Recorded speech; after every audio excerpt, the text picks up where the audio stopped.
Hey everybody and happy Friday. I'm Chad. I'm a peer leader here at the Wilkes Recovery Revolutions R3 Center, and I'm here joined with my friend Mark. Mark is a person in long-term recovery as well. We're having a little discussion about resentments today, talking about the role that they play in recovery and kind of how we deal with them or how we try to deal with them. It's been said several times that resentment is the enemy of recovery. We're going to talk about that a little bit. How do you deal with your resentments, Mark? Quickly, because that resentment is what kept me out drinking for such a long period of time. And then after I was able to see that pattern of behavior that over the resentments and find my own part in them, then I was able to deal with them. And I've learned over the years that when they start coming back, they creep up rather quickly.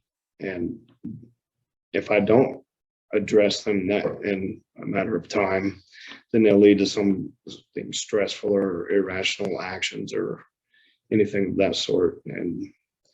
But however, being able to see these resentments as I deal with these resentments as quickly as I can, most times I'm able to see things from the other person's point of view that I've had resentments toward. And that actually I'm able to frame the situation with compassion instead of anger.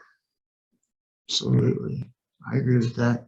One of the first things that I was told about resentments, aside from the fact that they were what was fueling my fire, was it stuck with me a lot, was the idea that people are doing the best that they can with what they have. Right. And that was a really difficult thing for me to see at first, because when I woke up, everything was about me. Our mutual friend would always tell me, nobody woke up this morning and was like, let's see how difficult of a day we can make it for Chad. Right. And that, it sticks with me a lot. I still struggle with that, because I still like to think that the world revolves around me. Everything's me, Yeah. Yeah. I remember when I was just a few months in the recovery, when I started on step 4, I was actually showing up to a meeting. I was there early, unlocked, and had a coffee made. Still had plenty of time, so I started on it. And at first it was fun. Okay, I get to write about this person, that person, they're going to pay. And then when I started getting into further columns, that's when the process started taking a lot longer. Because that's when everything started building up. I started seeing how damaging they were, and I started getting mad and throwing my notebook across the room several times. Absolutely. And that stuff, the thing about it too was, like, some of them I felt justified with. Right. There was stuff where I legitimately was like, I haven't done anything here. I'm the victim. Blah, blah, blah, blah, blah. And he would just be like, well, do you think those people are still thinking about it? Yep. No. All right, so let it go. They're renting space in your head. I hate that too. Renting space in your head rent-free. Taking up space in your head rent-free. Man, shut up. But the reality of it is, he was right. Right. So, during our meditations, when I talk about religious people or religious leaders being right, it's funny how the pastor that I was speaking to through counseling on another issue that I've been going through, he uses recovery stuff, but just how universal it is. Absolutely. You sit through a message at a church and hear something that's like, oh yeah, I learned this in recovery. I mean, maybe you're in a completely different way, but it's just how the basic concepts are there. And I heard someone share in a group today, and was talking about how 100 drunks were able to agree on something like the big book and how significant that was. I never really thought of that before. Absolutely. And it's, especially in my recovery, I have to, I'm very quick to take up resentments, so, like, even when I go to meetings and when I go places where I have to do that, that's something that I have to consciously address before I walk into the meeting. And it's like, all right, help me to hear the message, not the messenger. Exactly. Because it will, and that's a big part of why I enjoy going to out-of-town meetings so much, because it's easier for me to separate the message from the messenger. Yes, I understand that completely. And I was going to say now. It's all good. But I remember, you were talking about the resentments I thought I was a victim from. Yeah, I mean, when I was on step 4, I chaired a meeting and made a point to have that topic. And it was getting, oh, well, you let them rent space in your head, or you're still letting your kindergarten teacher get to you over accusing you of not using a fork, accusing you of not knowing how to read. Those were actually real through life stories. That was the first resentment that I wrote down. Yeah, and it's insane to even think that we carried that kind of stuff. But it's Yeah. also cool to see how my relationships with those people that I resented so much have changed. Right. You know, I'm still not great at, I still form them, but it's easier for me to recognize now, and it's easier for me to put myself in a position to try and be kind and compassionate and understanding to those people. Absolutely. And it's most times I see myself in those people.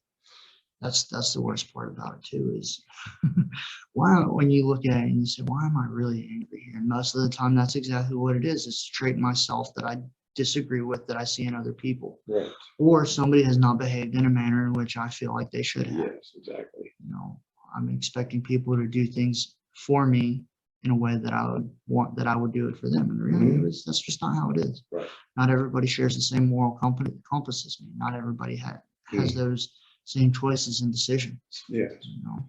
So when we got those resentments out and we talked about them in step 5 and did the 6 and 7, I remember the day, it was a Sunday when I did it. I remember waking up the following Monday and just feeling that peace and feeling that desire that never came back. Absolutely. And on the other hand, is in recent problems that I've been having, is I've let some resentments go a little bit farther than I was comfortable with. That's when I start feeling that disconnect again. That same disconnect. I mean, I imagine if I picked up now any kind of a drink or a drug, automatically that spiritual connection that, you know, we're having right now in long-term sobriety is just going to automatically just kick the brakes on, and not knowing when it would ever come back. And life's just too good. Absolutely. And I think that spiritual connection is what keeps me coming back, Right. you know, because I can feel that. I can feel when that disconnection leaves, you know, and I can also feel that in my relationships with other people, you know, and again, in situations where I feel resentful, you know, it's like, why am I so, it's something that happens. I won't say that it's instinctual, but it happens more easily for me now that I'm in a position and in a state of recovery and I have that spiritual connection. It's like, okay, why do I feel so strongly about this person? Why is it this way? You know, it's easier to sort that way. Oh, right. Yes. Absolutely. I think the opposite of addiction is connection. And it's like I heard someone say, a friend of mine that I lost a year ago to an overdose, and he said, I'm not addicted, I'm just lonely. And that's tragic. You know, and that I had that conversation with somebody yesterday too. It's like we were talking about meetings. Do I think I'm going to have to go to meetings forever? And I said, I don't think I have to go to meetings forever, but I'm going to continue to go to meetings because I crave that connection. Yes. You know, when I was actively using and drinking and doing all of those things, I did it by myself. You know, and that has proven to be a terrible place for me. When I'm left alone with me, that's a bad spot to be. Yes. And when I can get around other people and kind of share my crazy, Mm-hmm. you know, it lightens that load a little bit. Yes, there's something to it. This was the first meeting I'd been to non-virtual in a while.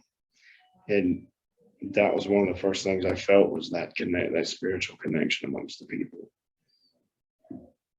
Absolutely. And that spiritual connection, I think, is important, you know. Yeah. And I think that's really the tipping point too for when people really start to dive into this recovery thing. You know, you start to experience all that other stuff. Right. You know, you get so much out of it that you wouldn't expect to get out of it, you know, especially even like we were talking about, like the ability to even deal with these resentments, because a lot of this stuff I didn't even know I had. Yes. You know, it was subtle and underlying, and I didn't realize, like, I just thought these people were terrible people, terrible people who had it out for me. And then I figured out that it was so much more than that. Yes.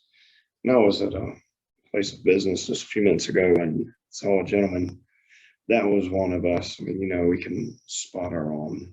And the guy was trying to trade his watch for money to anybody. And, you know, just seeing that, if it was 10 years ago, the guy, get that drunk out of here. But now being able to look at that person, look at anybody, you know, to me, when I realized that it was a spiritual disconnect, the actual drinking part took care of itself. And, you know, I drank. I could have easily been on heroin, or I could have easily been a gambler or overeater. You know, this is, I guess, drinking was the cost effective.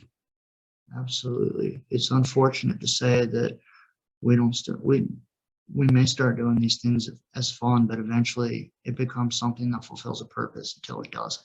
Yes, the most tragic thing I see in these rooms is how people will get distance but not learn anything.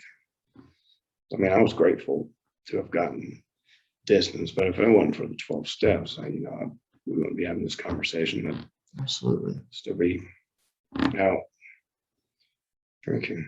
Absolutely. Well, I appreciate you being here, Mark. Thank you for coming and sharing with us and being a part of this today. It's always a pleasure to talk to you. Thank you, my friend. This was such a privilege. And,